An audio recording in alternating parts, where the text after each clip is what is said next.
Pacífico y el cóndor vuele alto por el viento del sur.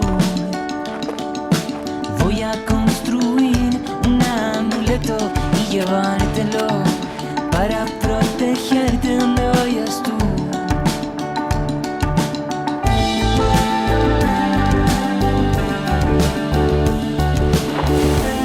Si uno se hiciera la pregunta, ¿qué lugares en el planeta son lugares que no han sido intervenidos por los seres humanos?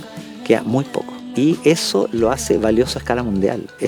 Este lugar es de los más importantes para lo que viene en la historia del planeta.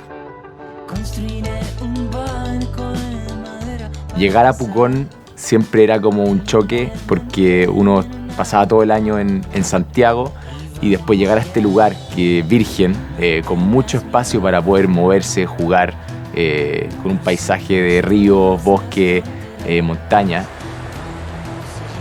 Se unen atributos naturales como un lago, bosque nativo y un volcán que mantiene nieve durante casi todo el año, generando que sea un escenario súper particular para desarrollar distintas actividades al aire libre, como es el kayak, la escalada, el esquí de montaña y también toda la actividad que tiene relación con el lago.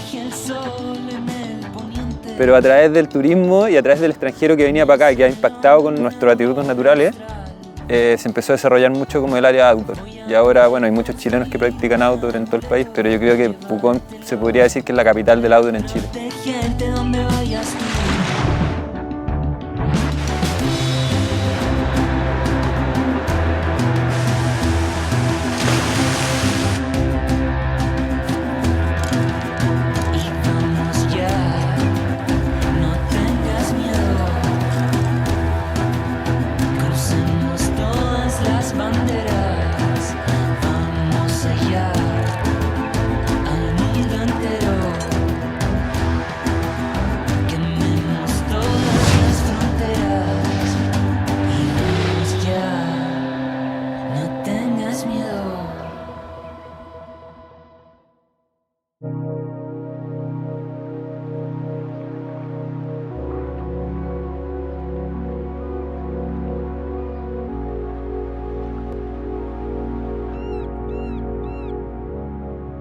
Tuvimos la suerte de crecer en Pucón porque mis padres trabajaron en turismo toda la vida y por eso mismo se movían como por temporadas. El Pucón que yo viví en la infancia igual era muy diferente, era un pueblito pequeño con calles de tierra, los vecinos de al lado que eran mis amigos, qué sé yo, íbamos al colegio en bicicleta, no sé, era un Pucón un poquito más de pueblo, encontraba yo.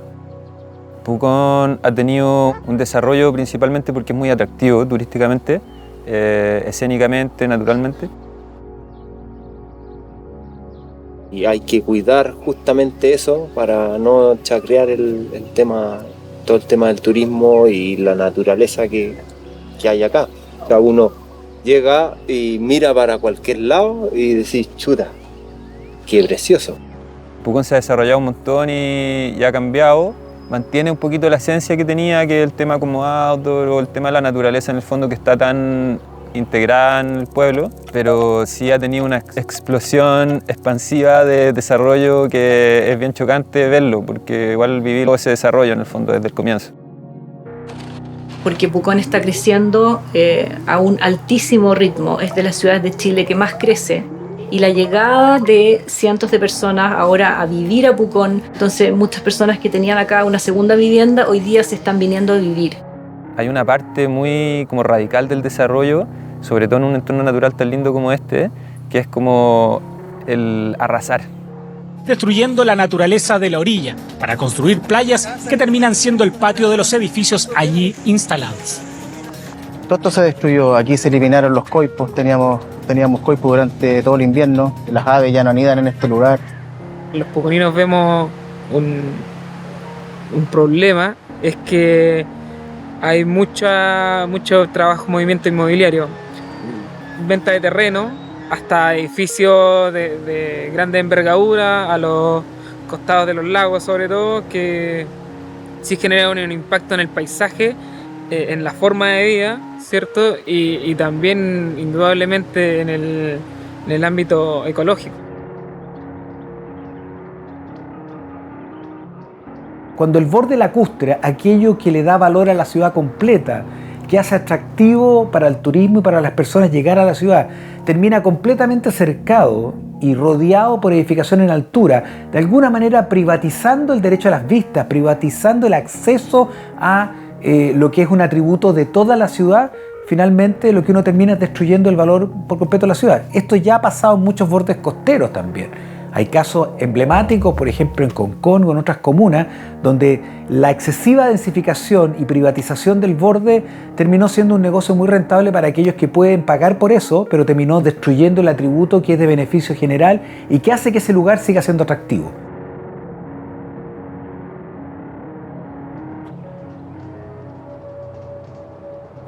Las parcelas de agrado es un mecanismo básicamente para subdivisión agrícola y rural. Nunca estuvo pensado para construir viviendas o urbanizaciones.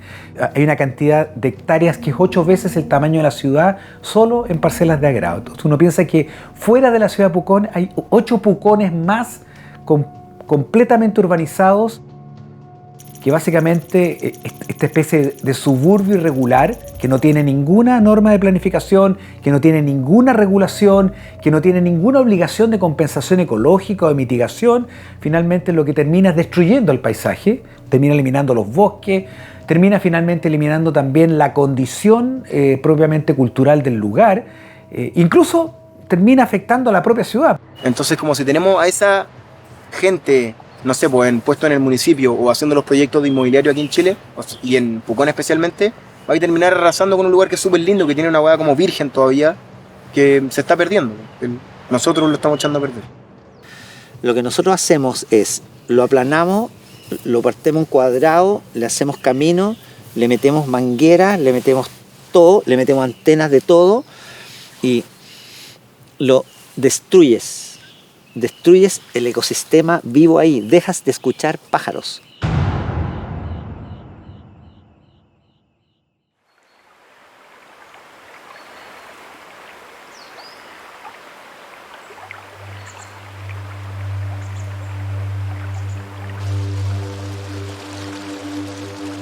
Según los expertos que consultamos, la calidad de agua de un lago es un súper buen indicador de qué es lo que está pasando en un valle, ya que todas las aguas de ese valle se reúnen en ese mismo lugar. Entonces, de alguna manera pudimos ver este desarrollo inmobiliario mal planificado, tanto urbano como rural, tenían un claro síntoma que era la contaminación del lago Villarrica.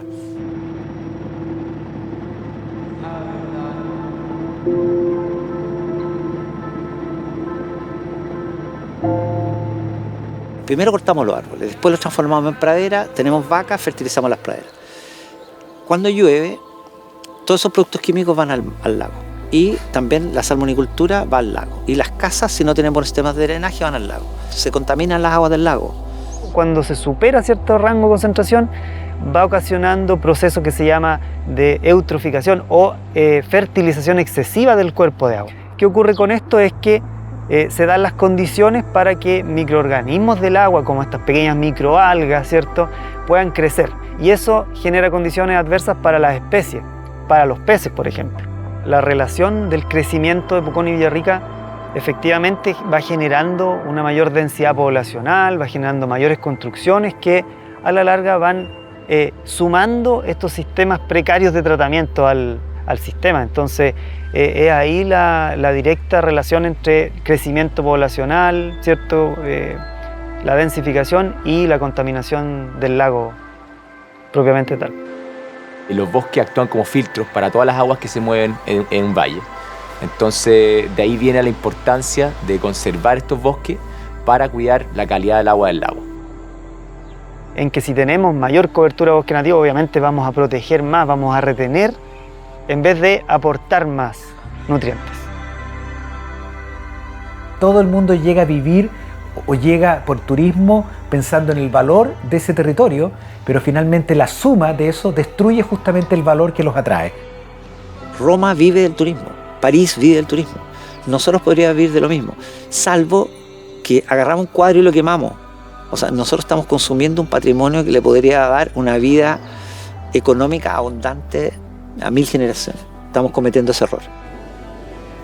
Viendo la situación en este lugar, quisimos entender no solo cómo está afectando este desarrollo turístico la naturaleza de alrededor de Pucón, sino que también de otros lugares cercanos, y también ver cómo nosotros desde los deportes outdoor podíamos aportar a que estos lugares se desarrollaran de manera más sustentable.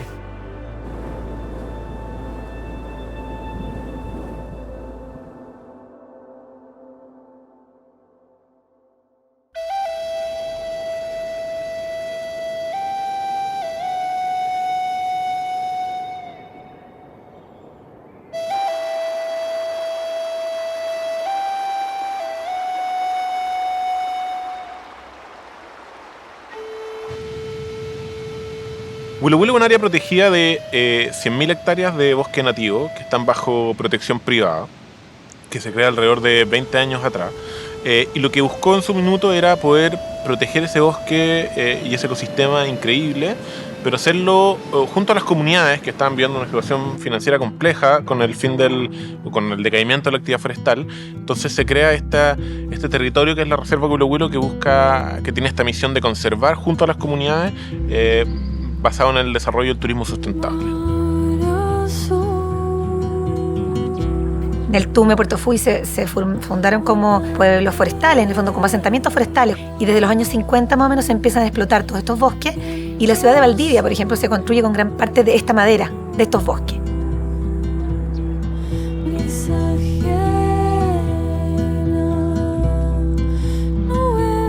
Era un pueblo, como digo, 100% forestal. Los hombres trabajaban, no había casi trabajo para la mujer, muy poquitito, salvo de secretaria, en el casino de personas, eran puestos súper específicos. Yo recuerdo a mi abuela, a mis tías, que eran dueñas de casa netamente. Y se atendía a la familia, los hijos, se esperaba al marido, el marido salía a las 5 de la mañana a trabajar, ¿me entiendes? O sea, era como ese era el ritmo. Bosque del color de tu imaginación. Árboles, bosque del color. Todos los días trabajaba. Yo trabajaba en la cordillera hasta ese cerro. ¿Pero le daban un día de descanso de vez en cuando? No, puros días. Domingo. Sí, que esa semana corría. Que no en esos años no había ropa de agua, no había nada, pues ya hace 50 años que vivo aquí yo.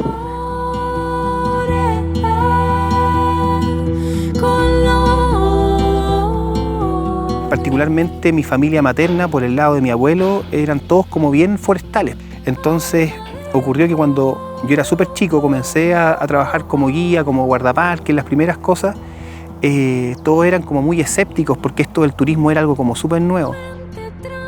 Durante todo el siglo XIX se desarrolla la actividad económica forestal, pero ya a finales de siglo empieza el decaimiento fuerte, y ahí es donde llega Huilo Huilo a tratar de hacer un proceso de reconversión súper potente, pasando al turismo sustentable como fuente relevante de desarrollo económico del sector. Yo siempre digo, fue como pasar de explicarle a la gente que el árbol de pie vale más que el árbol en el suelo.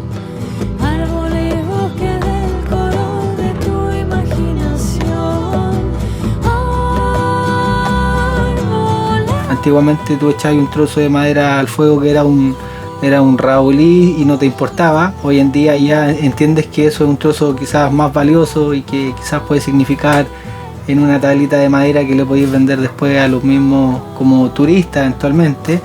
O también a entender que vivimos en un lugar soñado, que antes no lo lográbamos ver porque tampoco teníamos los ojos para verlo.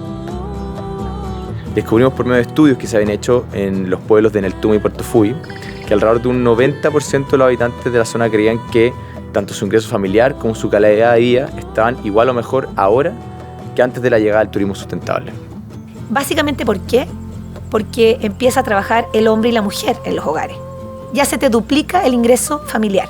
En esa época los jóvenes se iban de acá, tenían pocas oportunidades, salvo que te siguieras en la industria forestal, ¿no es cierto? Y hoy en día vienen gente de otras partes.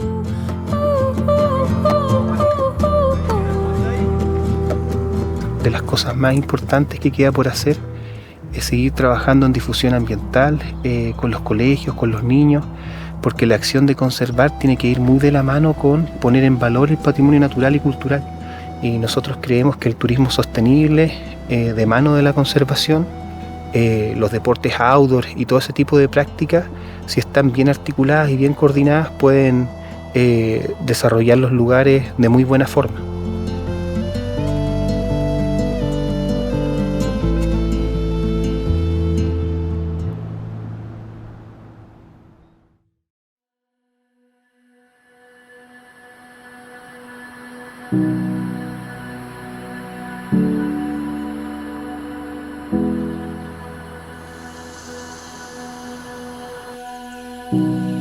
Dentro de los beneficios que vimos que trajo el turismo sustentable al Entume fue también esta mayor valoración, el desarrollo de deportes outdoor y el interés de la gente de también que esto se pase a las próximas generaciones. Y ahí salen, por ejemplo, estos proyectos increíbles como es Bagualitos, que es esta escuela de mountain bike. Bueno, acá estamos con los cabros locales. Ahí, preséntense de repente. Lucas. Jonathan. Nos van a mostrar aquí la pista, la directísima en el bikepack de Willow Willow.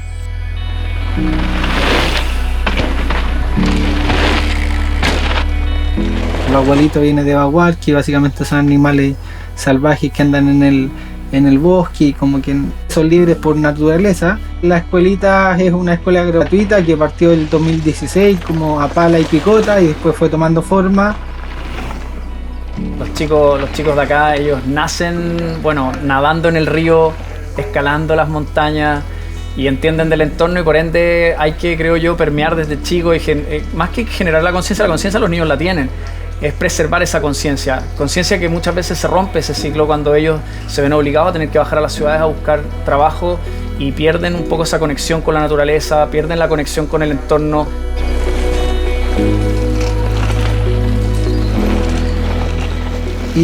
Y por eso nació todo básicamente, y a la vez para generar como oportunidad a través del deporte. Porque te lo digo, yo soy pobre, pero el deporte a mí me ha dado muchas oportunidades y sería muy bonito que el deporte le dé oportunidades a muchos niños y que la falta de recursos no sea un inconveniente para que ellos puedan realizar sus sueños.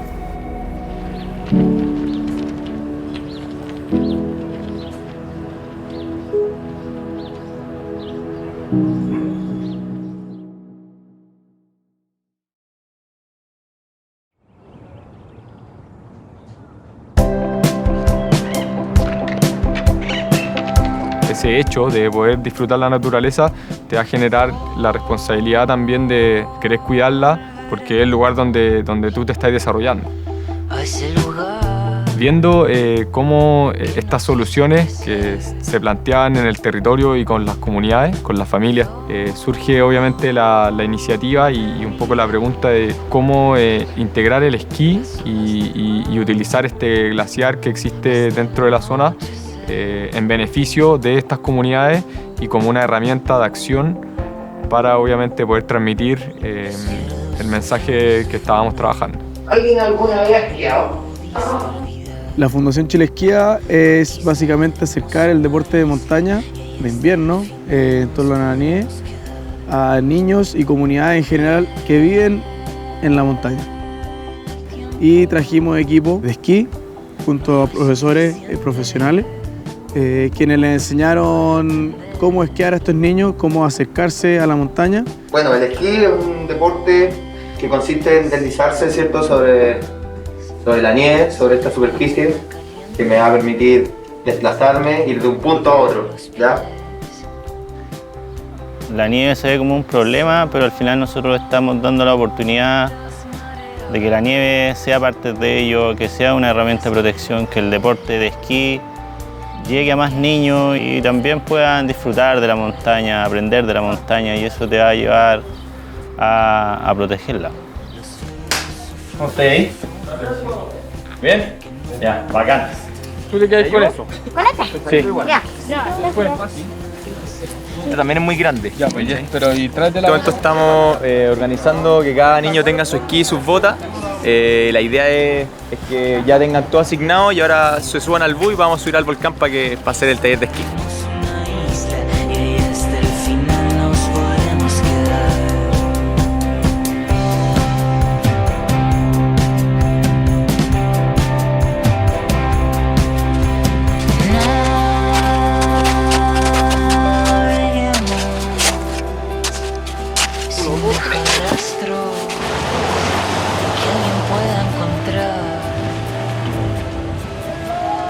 No sé cuánto. ¿Cómo quedaste ahí? ¿Bien? Qué bueno. Bueno. Estamos aquí ya en el glaciar, instalado. Está el primer grupo de niños con los profesores haciendo la iniciación de cómo ponerse los esquís y nada, contentos. Son 13 niños y listos para enseñarles a esquiar. Vamos con todo. Y al frente, ¿cierto? Posición base de futbolista, ¿cierto? De arquero. Y voy a abrir mis talones.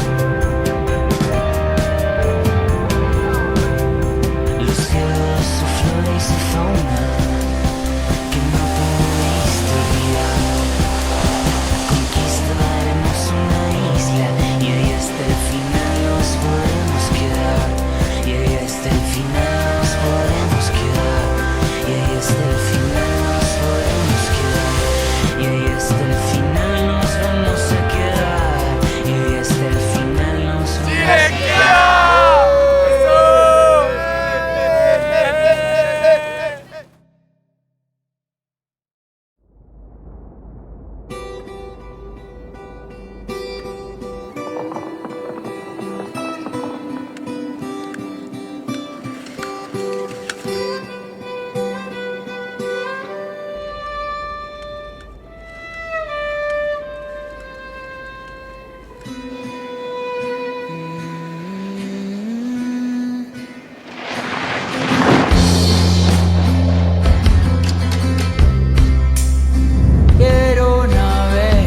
Mi nombre es Matías Montero, soy de la localidad en El Tume, tengo 32 años y practico snowboard desde los 16 años. Conocí el snowboard gracias a un proyecto de la Fundación. Este proyecto buscaba incentivar a niños de la localidad, así como están haciendo ustedes. Era una oportunidad para todos de conocer la nieve. Habíamos tenido el volcán ahí, nunca habíamos subido, yo por lo menos nunca había subido al volcán y mucho menos a practicar snowboard. Uno prueba el snowboard o el esquí, bueno, termináis enamorándote. A la larga queréis seguir practicando y empecé a buscarme la vida para poder seguir practicando esquí y snowboard en otros lugares. A la larga me fui perfeccionando, ahora soy maquinista, trabajo también haciendo pistas en centros de esquí y ese fue mi enfoque para poder seguir haciendo snowboard. Yo me hice una carrera con esto y hasta el día de hoy la sigo aplicando. Me gustaría decirle a los niños de Neltume que, puta, si yo pude, ellos también pueden. Sí, es querer. Las rocas, saltar las cosas, quizás también. Ocupar el cuerpo, la mente también.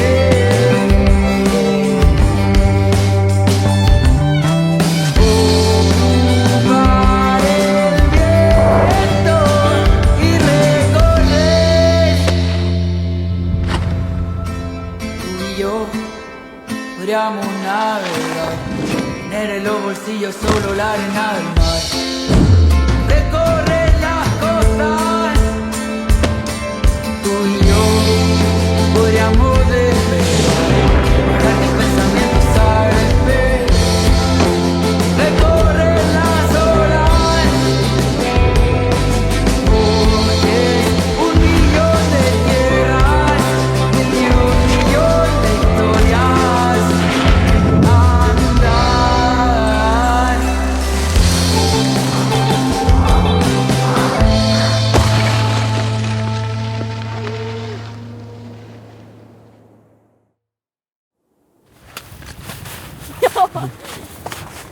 No.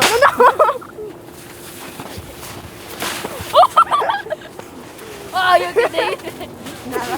Entonces vamos a visualizar el salto y cuando lleguemos al final del salto rechazamos y caemos. ¿Cachai? A tomar vuelo. Monkey. Salto. Caigo. ¡Eso! ¡Excelente!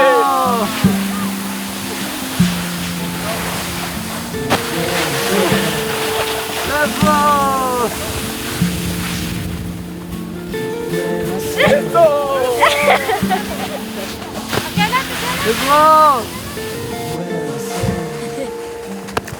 Ya estamos terminando el segundo día. La visita funcionó, la verdad es que sin problemas, sin novedades. Los niños disfrutaron mucho. Eso es lo importante, que los niños sepan que donde vienen es un lugar único y que este deporte es uno de los tantos que pueden realizar para poder salir adelante. No vivir de los recursos naturales, sino de lo que se puede hacer con ellos sin tener que explotarlo.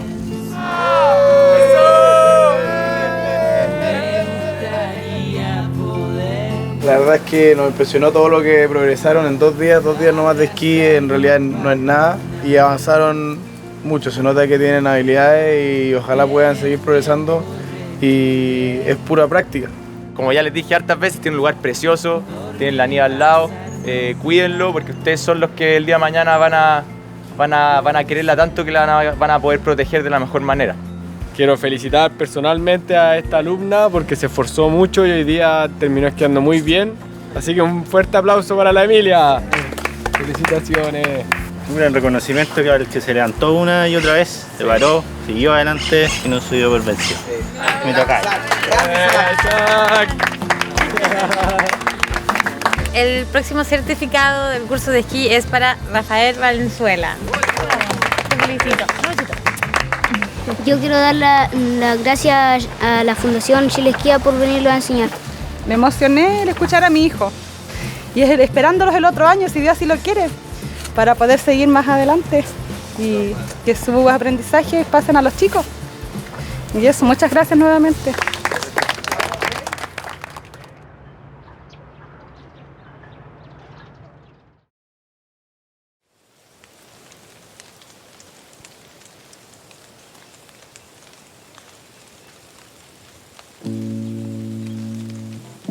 ¿Es posible una convivencia entre lo outdoor o vida más profunda de naturaleza y que la naturaleza mantenga su carácter? ¿Es posible eso?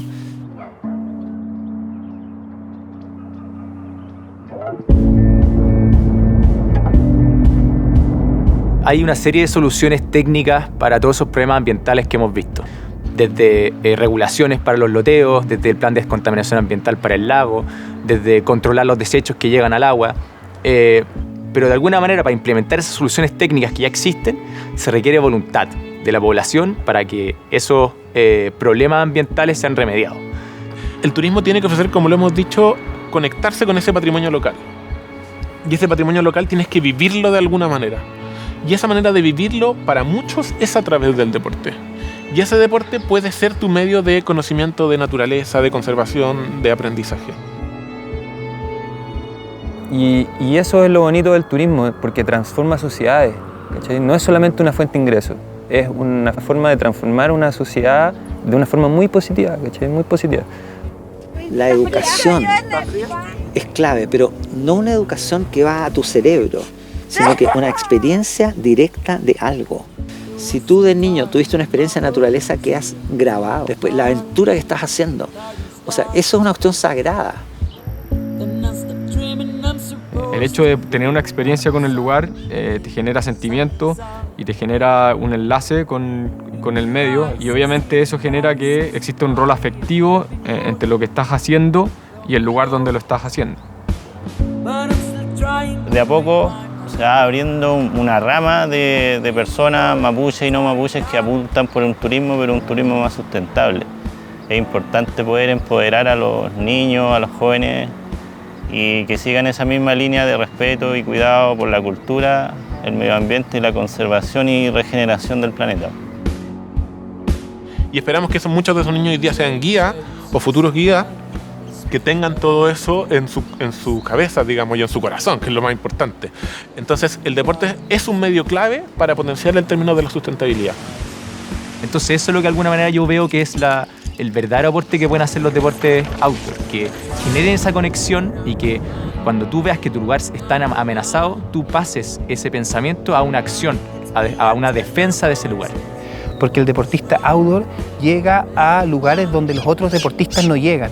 Entonces pueden ver otras cosas, pueden estar más en lo silvestre, pueden ser embajadores de primera línea de todo esto.